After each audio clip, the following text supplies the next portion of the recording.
चलो, तो in today's class हम लोग पढ़ेंगे कॉम्बिनेशन ऑफ कैपेसिटर, जैसे रेसिस्टेंस पढ़ा था। ठीक है, तो इसमें सबसे पहले पढ़ेंगे जब कैपेसिटर्स सीरीज़ में लगे हों तब क्या होता है ना। तो जब हमने कैपेसिटर्स को किस में लगा दिया, सीरीज़ में, through a potential difference of V, ठीक है, several end to end, sum of the potential difference across all is equals to applied. तुमको ये भी पता है V1 plus V2 plus V3 is equals to V होता है, सीरीज़ में होता है ये। तो जितना टोटल वोल्टेज होता है वही ड्रॉप होता है। ओके, तो अभी हमारा इसका कैपेसिटेंस है C1, इसका है C2, इसका है C3। ठीक है, इस पे प्लस Q चार्ज आ जाएगा, यहाँ प्लस है, ये इंड्यूस करेगा इस पे माइनस Q। ठीक है, ये माइनस Q इस पे प्लस Q इंड्यूस करेगा, ये प्लस Q इस पे माइनस Q इंड्यूस करेगा, ये इस पे प्लस Q इंड्यूस करेगा और ये इस पे। ठीक है, तो ये सब ये होने के कारण V1 V इज इक्वल्स नहीं, Q is equals to CV होता है। तो V इज इक्वल्स टू हो गया Q upon C1, V2 is Q upon C2 and V3 is Q upon C3। Add कर दें तो V is equals to V1 plus V2 plus V3। V is equals to total charge इतना ही है, and this is series capacitance is Q upon C1 plus Q upon C2 plus Q upon C3। इतना याद रख लेना, series combination में charge same induce होता है, Q सेम होता है सब में। Q कैंसिल हो गया तो 1 upon CS is equals to, resistance में उल्टा होता था, ये पैरेलल में आता था रेसिस्टेंस में, लेकिन कैपेसिटेंस में ये सीरीज़ में होता है। ये हम इन तीनों की जगह एक कैपेसिटर लगा सकते हैं जिसकी वैल्यू है CS, यही होता है। उसी तरीके से हम लोगों को पढ़ना है, N हो तो फिर ये when equivalent capacitor N connected, तो ये N में हो जाएगा। ठीक है, अब उनने बोला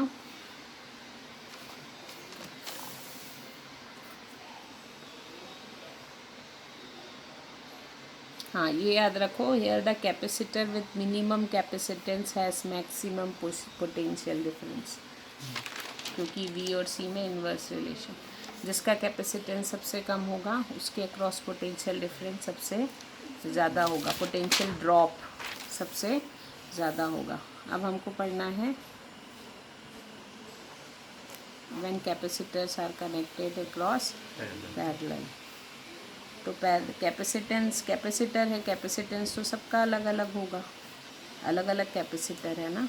तो इन तीनों कैपेसिटर्स को अपन ने किस में लगाया, पैरेलल में। ठीक है, through a common potential.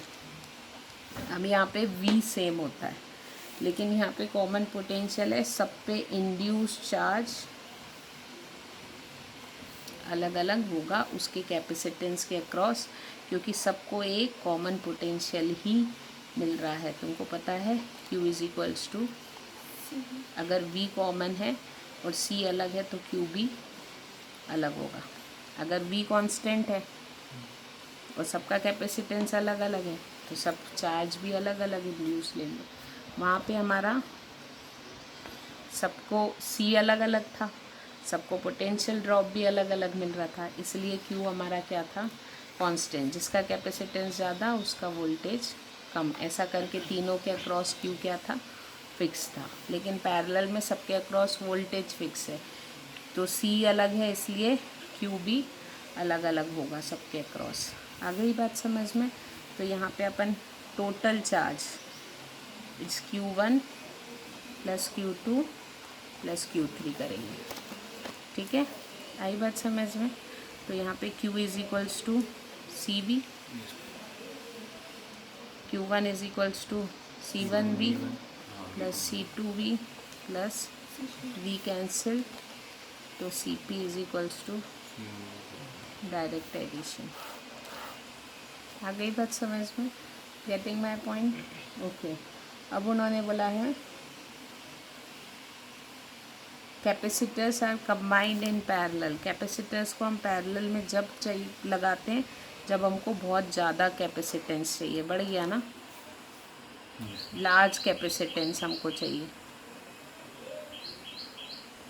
Through small potential. Potential भी कम दें और कैपेसिटेंस ज़्यादा हो तो हम ऐसी जगह पे क्या लगाएंगे, क्योंकि पैरेलल में कैपेसिटेंस बढ़ता है, सीरीज़ में कैपेसिटेंस कम हो जाता है। आई बात समझ में? न्यूमेरिकल अभी लास्ट में करेंगे, इससे रिलेटेड न्यूमेरिकल ज़रूर आते हैं, सीरीज़ और पैरेलल से रिलेटेड। पहले थ्योरी पढ़ लेते हैं, चैप्टर कंप्लीट करते हैं, फिर पढ़ेंगे न्यूमेरिकल। अब उन्होंने बोली ये भी एक इम्पॉर्टेंट डेरिवेशन है, आता है energy stored in a capacitor. Energy का फॉर्मूला निकालना, ठीक है, energy stored in a capacitor. तो उन्होंने बोला है, तुम लोग को पता है, डायरेक्ट थ्योरी व्योरी तुम पढ़ सकते हो, मैं सीधे डेरिवेशन कराती हूँ। V is equals to W upon Q होता है, तो स्मॉल वर्क डन के लिए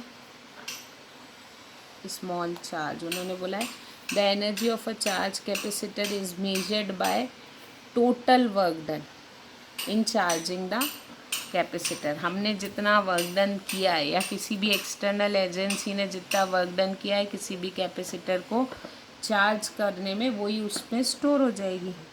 तो उन्होंने बोला लेट अस अज्यूम, पहले दोनों प्लेट क्या थी, अनचार्ज्ड थी। उन्होंने बोला we have to repeatedly move small positive charge from one plate and transfer them to another plate. मतलब हम यहाँ पे इसको चार्ज कर रहे थे, चार्ज करना हमने स्टार्ट किया। Now when an additional small charge is transferred from one plate to another the small work is, obviously दोनों का पोटेंशियल डिफरेंस है, तो एक चार्ज यहाँ से यहाँ जा रहा है तो कुछ ना कुछ वर्क डन हो रहा है। तो उन्होंने बोला है इतने से चार्ज को जाने में एक प्लेट से दूसरी प्लेट तक इतना वर्क डन हो रहा है। This is the potential difference between two plates. इतने चार्ज को जाने के लिए एक प्लेट से दूसरी प्लेट तक इतना वर्क डन हो रहा है। आई बात समझ में? तो dW is equals to V की जगह पे अपन लिख सकते हैं Q अपॉन C, लिख सकते हैं Q अपॉन C फॉर्मूला होता है total work done. W is equals to integration, हमको कितना चार्ज करना है, Q चार्ज से छोटा सा चार्ज किया था, हमको टोटल चार्ज उसमें पहुंचाना है कैपिटल Q, तो Q के रिस्पेक्ट में इंटीग्रेट करेंगे Q upon C dQ, 1 upon C बाहर, इंटीग्रेशन Q dQ, तो ये हो जाएगा 1 अपॉन C, इसका इंटीग्रेशन होगा Q स्क्वायर अपॉन 2, यस और नो, ठीक है। 1 अपॉन C, इसको वैल्यू पुट कर दो तो ये हो जाएगा Q स्क्वायर अपॉन 2C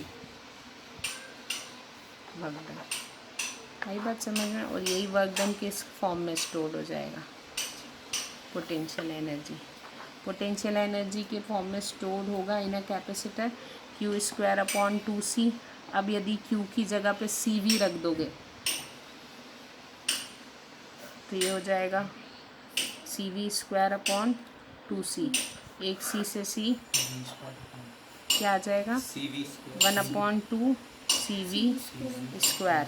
और यदि C की जगह पे रख दोगे Q अपॉन V, इसी फॉर्मूले में यदि Q की जगह पे रख दोगे, C की जगह पे रख दोगे Q अपॉन V, तो ये हो जाएगा Q अपॉन, हाँ, तो U का एक फार्मूला और बनता है, तुमको कहाँ कौन सा फार्मूला यूज़ करना है वो तुम्हें ध्यान रखना पड़ेगा। और यदि इसको एनर्जी स्टोर्ड पर यूनिट वॉल्यूम कर दो तो उसको एनर्जी डेंसिटी कह देते हैं। एनर्जी स्टोर्ड पर यूनिट वॉल्यूम, पर यूनिट वॉल्यूम यानी यू स्मॉल, ये उसमें है। मेरा नोट्स खोल, इसका फॉर्मूला आता है small U is equals to, इसमें करके नहीं बताया, इसको अपन कहते हैं एनर्जी डेंसिटी।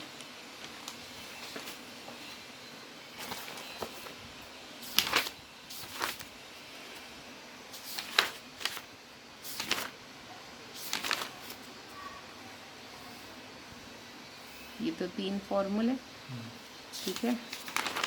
उसके बाद energy density, energy density U is equals to half C V square होता है। शुभम इधर देख ले भाई साहब, है ना, घर जाके सो लेंगे। U is equals to 1/2 C V square होता है। सी होता है A epsilon nought upon D, C capacitance, ठीक है। वी होता है ई डी, यस और नो, रख दिया। सी की जगह पे ये, वी की जगह पे ये। आ गई बात समझ में। सी का फॉर्मूला होता है, जागो मनमोहन नींद से, नींद आ रही है तुमको, ठीक है। वी का फॉर्मूला होता है ई इंटू डी, दोनों को रखा, यस और no. U is equals to हो गया half epsilon E square A D.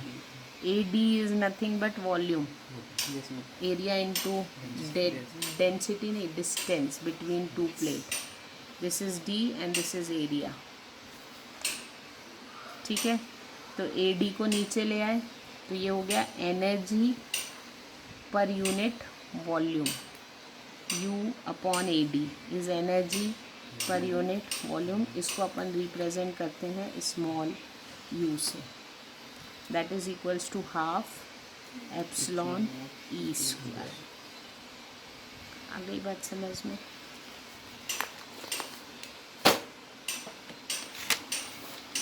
यहाँ पे डायरेक्ट फॉर्मूला दिया है और मैं उसमें डेरिवेशन है, ठीक है। अब अगर सीरीज हो या पैरेलल हो, टोटल एनर्जी स्टोर्ड हमेशा ऐड होती है। क्या होती है? ऐड। याद रखना, चाहे कोई सा भी कॉम्बिनेशन हो, एक की जो एनर्जी होगी वो पूरी कंबाइंडली ऐड होगी, चाहे कोई सा भी कॉम्बिनेशन हो, पैरेलल हो या change in energy on introducing a, ये अभी अपन ने एप्सिलॉन नॉट रखा ना यहाँ पे, ये किसका फॉर्मूला रखा था? जब बीच में वैक्यूम था, तो वो बोल रहे हैं अभी वैक्यूम नहीं है।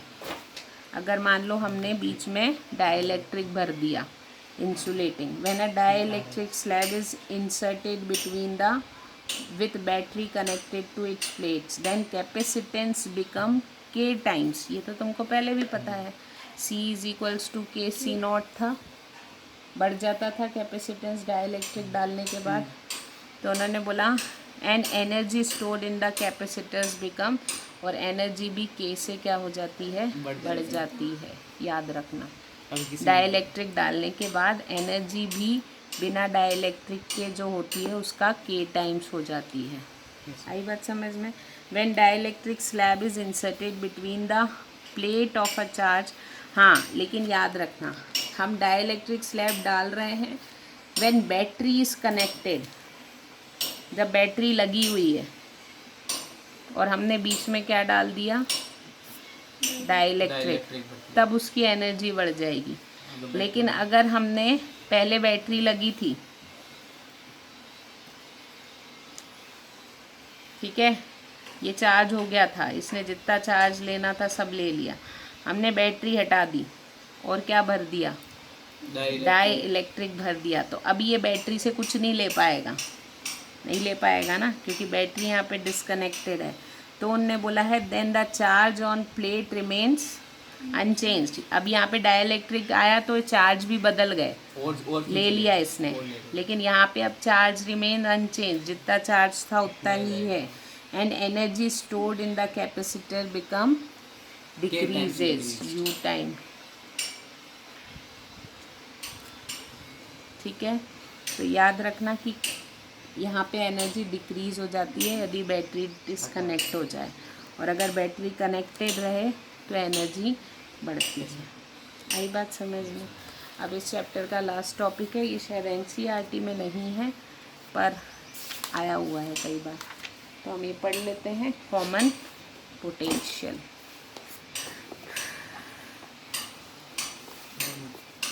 जाग जा, मुँह धो के आना, जाओ तो ठीक है, नहीं तो बोल दिया बताओ।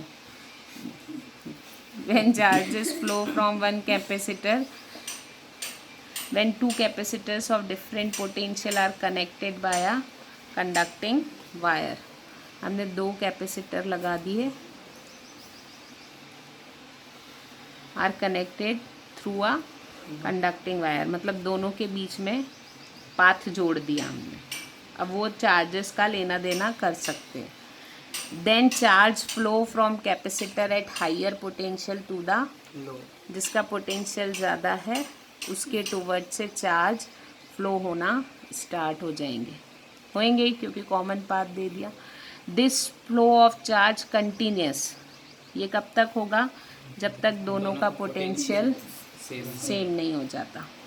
And this equal potential is called, और उसी को हमने क्या बोला है कि वो क्या अचीव कर ले रहा है, that is the common potential. उसका फॉर्मूला इनने यहाँ पे डायरेक्ट लिख दिया है, V इज इक्वल्स टू होगा C1V1 plus C2V2 upon C1 plus C2। यहाँ पे उसने निकाल के बताया है जितना चार्ज है, जो भी जा रहा है चार्ज, वो Q1 प्लस Q2 ही होगा।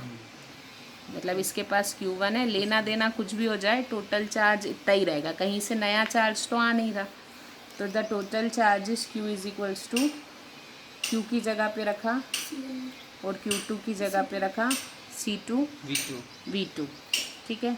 After sharing charges flow from higher to, let V be the common potential. अब क्या हो गया? पोटेंशियल सेम हो गया। तो उन्होंने बोला then total charge on both the capacitor after, तो ये भी उतना ही रहेगा पर नए नाम से दिया है, बाद में जाके इक्वल कर देंगे। तो अब जो चार्ज है वो कितना हो गया? C1V प्लस, क्योंकि अब दोनों ने कॉमन पोटेंशियल अचीव कर लिया तो Q डैश, लेकिन अल्टीमेटली दोनों चार्ज सेम है, क्यों? क्योंकि नया चार्ज कहीं से आया नहीं, दोनों इक्वेशन को इक्वेट किया तो V इज इक्वल्स टू आया ये फॉर्मूला। आई बात समझ में? C1V1 is Q1, C2V2 is Q2, तो common potential is total charge upon total capacitance, याद रखना, ठीक है। ओके अब उन्होंने बोला है, देखो यहाँ से आया था C1V1 plus C2V2 is C1 plus C2 और कॉमन V, यस और नो आया था। अब इसको लिख रहे हैं C1V1, C1V, C2V2 और C2V, इधर उधर ले गए, कैपेसिटेंस C1 एक तरफ ले आए और C2 एक तरफ ले आए, तो C1V1 minus C1V, this is charge before connection, this is charge, तो this is charge lost by one capacitor is equals to charge gained by the other capacitor, क्योंकि ये V पोटेंशियल बाद का है, इसने ये भी चार्ज माइनस चार्ज, तो यहाँ पे इसने गेन किया है और यहाँ पे तो जितना चार्ज लॉस एक ने किया है उतना चार्ज गेन किया है, कहीं से भी नया चार्ज नहीं आया है। लेकिन उन्होंने बोला है, ये तो आ गया समझ में, लेकिन जब ये शेयरिंग होती है, when this sharing happens there is a loss of energy, obviously होगी, हो ही रहा है कुछ ना कुछ। अगर चार्ज एक जगह से दूसरी जगह जा रहे हैं थ्रू अ कॉमन पाथ, तो एनर्जी तो क्या होती है? लॉस होती है। तो उस एनर्जी लॉस का हमको फॉर्मूला निकालना। सारा खेल डेरिवेशन का है, डेरिवेशन और फॉर्मूले लर्न होने चाहिए। आई बात समझ में? इसलिए भले ही मैं मंडे को ले लूँगी टेस्ट, लेकिन पूरा चैप्टर बाय हार्ट होना चाहिए। आ गई बात समझ में? When two charge capacitors are connected to each other, they share charges till they acquire common potential. On sharing charges, there is always some loss of energy. However, total charge of the system remains conserved. Consider two capacitor. They before जब वो connect नहीं थे तो उनकी energy थी U is equals to U1 plus half C1V1 square plus half C2. अब भी निकाला ये फॉर्मूला एनर्जी का. When two capacitors are connected, total charge is Q is equals to, ये अभी अपन ने किया. मतलब चार्ज तो कंजर्व्ड है लेकिन एनर्जी क्या हो रही है, लॉस हो रही है. Total capacitance C is equals to C1. तो therefore total energy of two capacitor after they are connected, जब ये कनेक्ट हो जाएंगे तो total energy U dash is equals to half Q square upon C. ये फॉर्मूला है हमारा Q square upon C. Half Q square is total charge. Total charge is C1V1 plus C2V2 और total capacitance is C1 plus C2. आ गई बात समझ में. Subtracting equation 2 from equation 1. ये पहले का एनर्जी थी हमारे पास, ये हमने बाद की एनर्जी निकाली है. तो उन्होंने बोला है U माइनस U डैश करेंगे, दिस माइनस दिस, इसको सॉल्व करोगे तो this is the loss in energy. Formula आएगा इतना डेल U, मतलब इतनी एनर्जी लॉस हो रही है.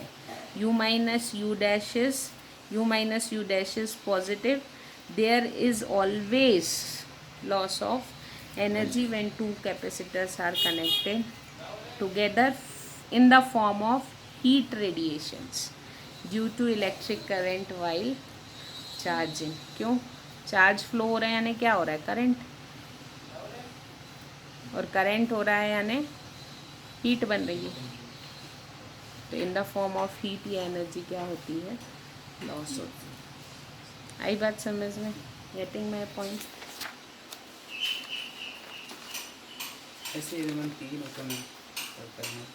तुम्हारे को 2 का ही है, एन का नहीं है, नहीं आएगा एन का. ये भी टॉपिक कम आता है पर फिर भी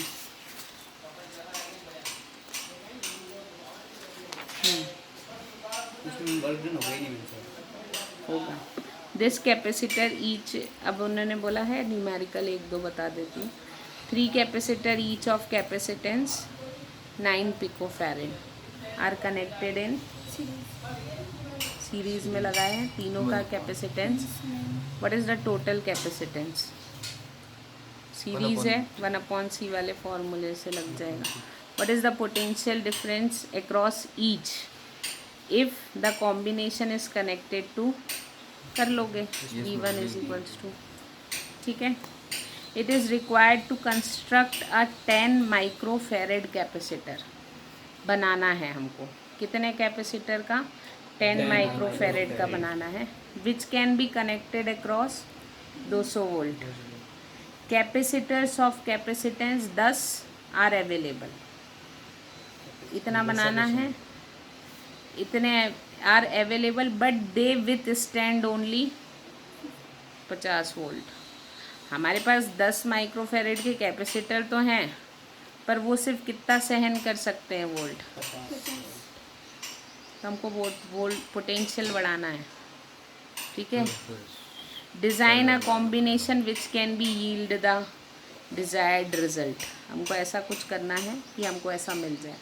capacitor of 10 can with stand only 50 volt की ताकत है, उसके ऊपर वो जल जाएंगे, ठीक है.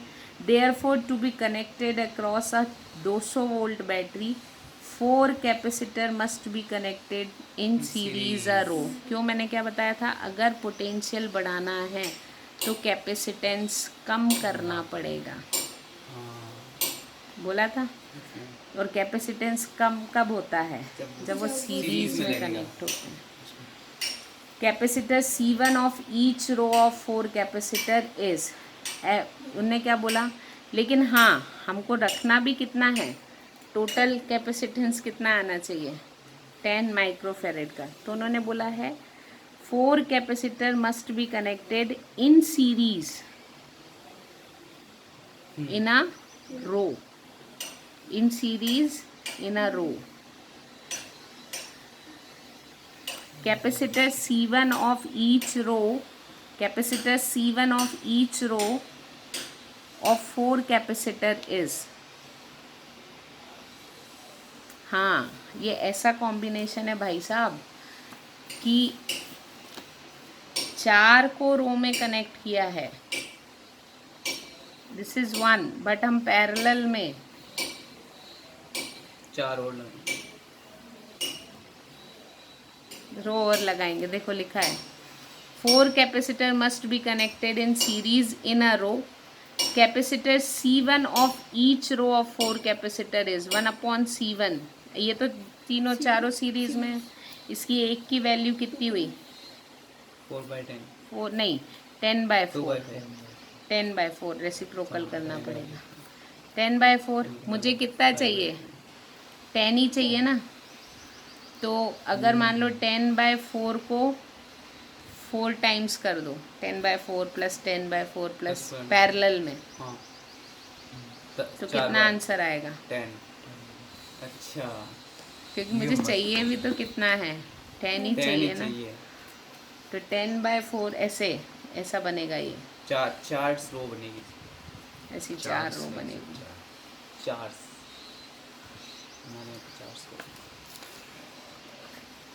Getting my point. तो hence we need 16 capacitor with 4 capacitors in series in each row, 4 such row in parallel.